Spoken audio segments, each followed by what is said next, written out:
Hello, all you children. Now we're off on a little trip to visit some other children whom I think you may already know.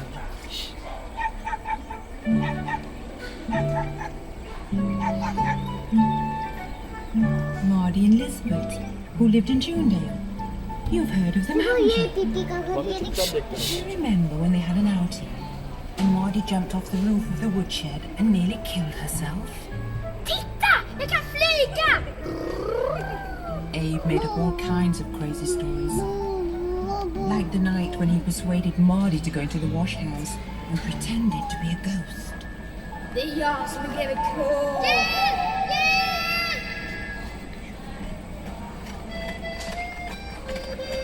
Now we're coming to Catholt, where Emil lived. And look, there's Alfred. It was Sunday, and they were having a party at Catholt.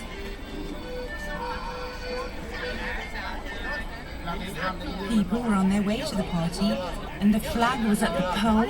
Aha, that's what you thought. It was little Ida who Emil who ran up the flagpole. So it was the tool shed for Emil as usual after one of his pranks. Suddenly they found that Emil had disappeared. Oh, how they searched for him everywhere, even in the stream. But there was no sign of Emil. But Emil had moved out of the tool shed.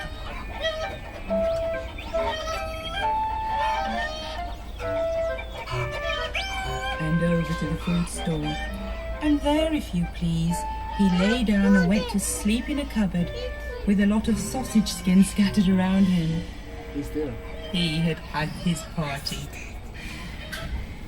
Another party everyone in Lönneberg talked about for a long time was the one given by Emil on Boxing Day.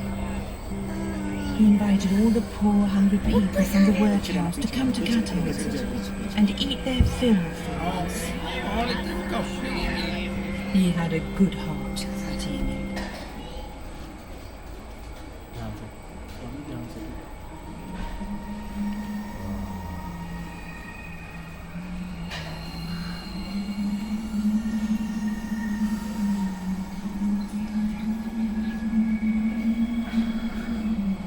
Have you noticed that we're flying? Yes. And those lights down there? That must be Vasastan in Stockholm. We're flying. And Midge's house. He's probably down there, waiting for Carlson as usual. Carlson is a handsome, intelligent, and reasonably stout man in his prime. And he flies in when he likes.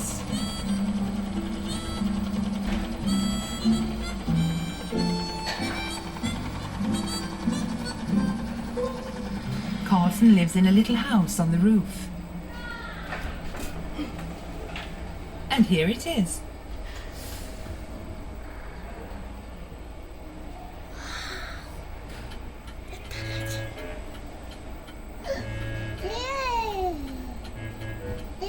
Oh dear, what a mess.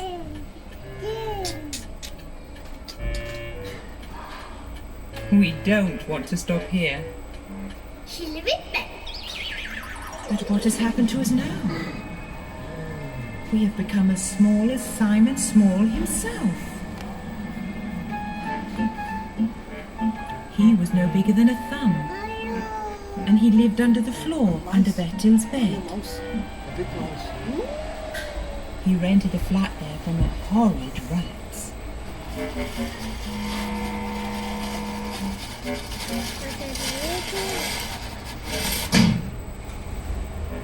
Bertil wanted to be as small as Simon so that they could play together. The big mouse. It's fun to be so small that you can bathe in a sugar bowl. You're so small now.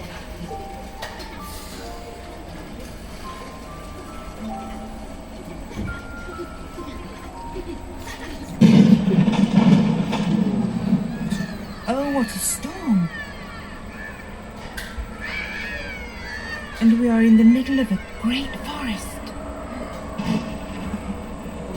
वहाँ पीछे होके बैठो. This is Matt's fort, where Matt's robbers hang out.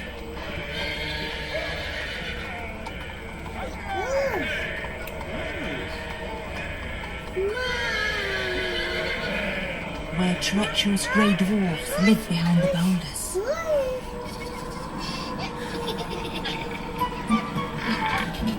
And rump hops beneath the roots of the trees.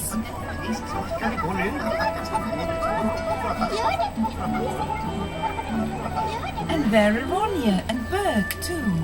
Folka så. Ronja, systra min.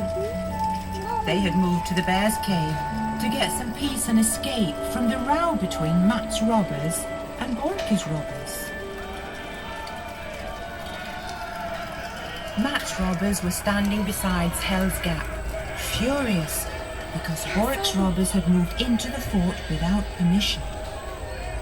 Orka din ärkemicken! Jag ska häva dig ut ur Mattisborgen! Håll upp pigsvängen genom Matti! But in the end they became friends, and when spring came at last, Ronja yelled her old spring yell for joy.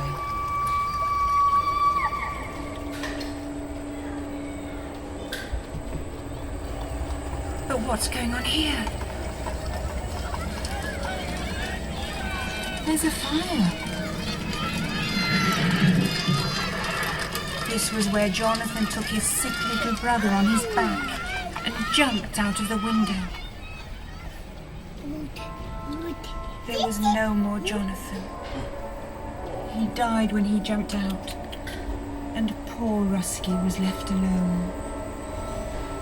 But one evening, a snow-white dove flew up and perched on the window ledge, and Rusky knew at once that it was Jonathan. Bara kom så fort du kan. Jag väntar på dig nere i fjol. Jag kommer, Jonathan. Jag kommer.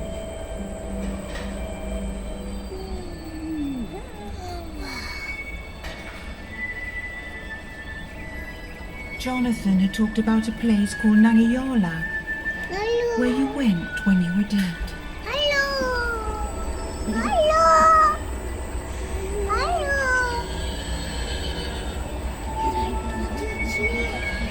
And Rusky went there too, to Cherry Valley in Nangijala. Jonathan was sitting there fishing. Imagine Rusky's joy.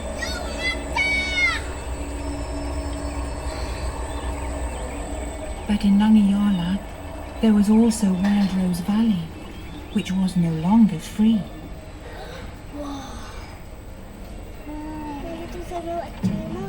It was ruled over by cruel Tengil and his even more cruel dragon, Katla. Lejonhjärta ännu inte funnet! Vår nåd i första.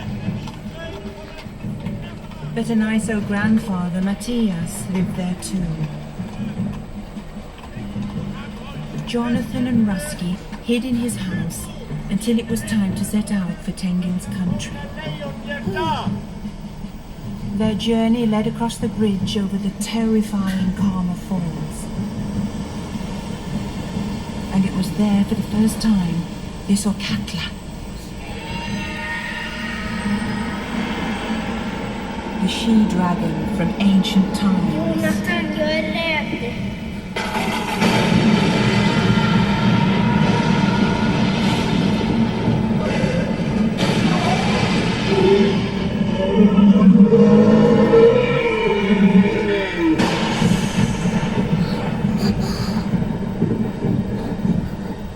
Then came the great final battle, which set Wild Rose Valley free again. But by then, Jonathan had already been paralyzed by Katla's fire. As they rested by the precipice that plunged straight down to the depths, Jonathan talked about Nanilima and how wonderful it was there. Then Rusky took his brother on his back and jumped over the edge into the light of Nanilima. Jonathan! Jag ser ljuset! Angelina! Jag ser ljuset!